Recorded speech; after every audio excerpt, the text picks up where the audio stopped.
If you'd like to try what we make at Superstition, it's as easy as going to our website, superstitionmeadery.com, clicking on Web Store, and you're shopping. Make sure you follow us on social media because we release new products almost every week, and you might just find your next favorite craft beverage. Cheers. So, mead is neither beer nor wine, but it can be. So, this is kind of a funny story. If you were to take any base style of beer, a Pilsner, a Stout, an IPA, and you added a certain amount of honey, that could be classified as either a honey beer, a beer with honey, or a braggot. A braggot is a style of mead where you're gonna have a lot of honey. And there are different definitions. It could be 20%, 50% or more of the fermentable sugars, depending on where you're making this around the world. But a braggot is a mead with cereal grains inside of it. Those cereal grains are going to contribute to the fermentable sugars. They're going to contribute to the flavor. They're going to contribute to the mouthfeel, the head retention. There's so many different things. If it was carbonated, right, that a beer or a mead with grains could be. So mead can be a beer and it can be a wine. There's this constant sort of back and forth with meaderies and the federal government on when is something a mead and when is it a honey wine. And so one of those rules has to do with this 15% ABV threshold, where if it's above that, it's probably, they're gonna want you to say it's a honey wine, a cherry honey wine, something like that. And if it's below it, but not below 8, then all of a sudden it could be a cherry mead. So there's some really interesting and honestly very archaic rules that we have to follow as a meadery, be aware of when we're submitting our labels to be approved, when we're submitting our formulas, and when we're coming up with an idea for a new product line. So mead can be a wine, and ironically, every meadery in America, unless you're only doing beer with a lot of honey, would be a winery at the federal level and at the state level.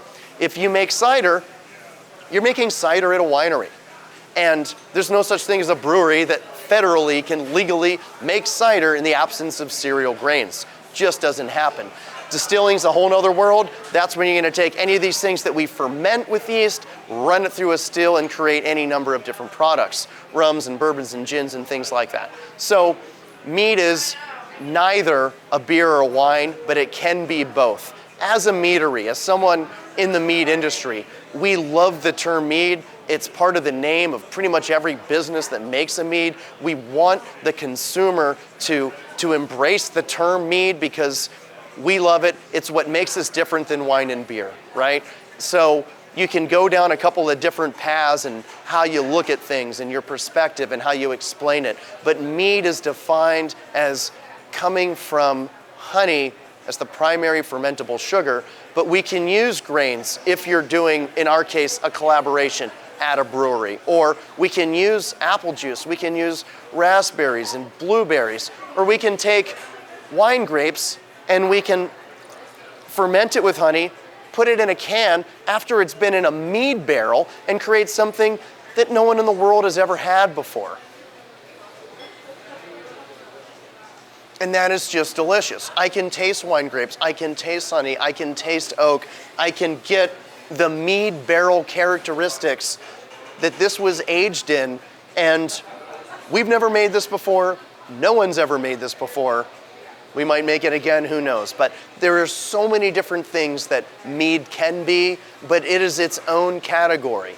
Another way to look at it, if you had had an American lager, a Budweiser, a Coors or whatnot, and you had never had an IPA or a Russian Imperial Stout or a Belgian Quad, you could easily think that all beer tastes like this fizzy yellow water that's refreshing and blah, blah, blah, and that's cool. And there's a time and a place for lagers, and ironically, most mead makers and brewers, when the festival's over, everyone just wants a really nice Pilsner, a really nice lager. It's clean, it's refreshing. So I don't mean to talk about some of those things in a diminutive way, but let's be honest. The flavor profile that you get, that you can possibly get from what most people in the world, in every country drink, it's coming from a rather accessible lager, often made with rice to keep it light-bodied and fun and refreshing. All right, cool.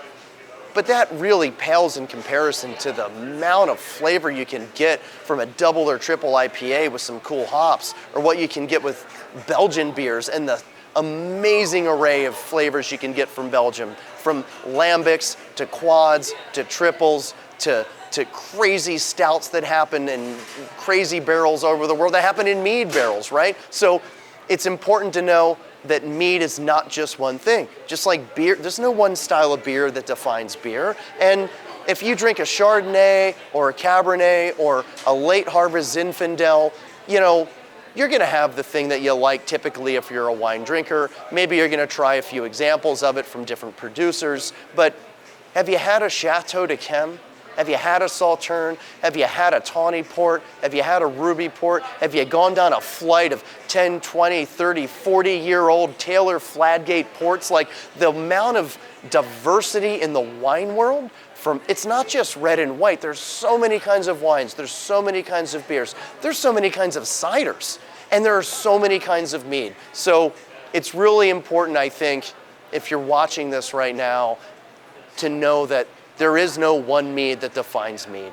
There's such a range from us and many other outstanding producers around the world that it's worth your time to go and explore, because you're gonna have a ton of fun and you're gonna learn things and you're gonna try things that you and maybe no one else has ever had before. So mead isn't just one thing. It's not a beer or wine. It can be so many different things. Go out there and figure it out.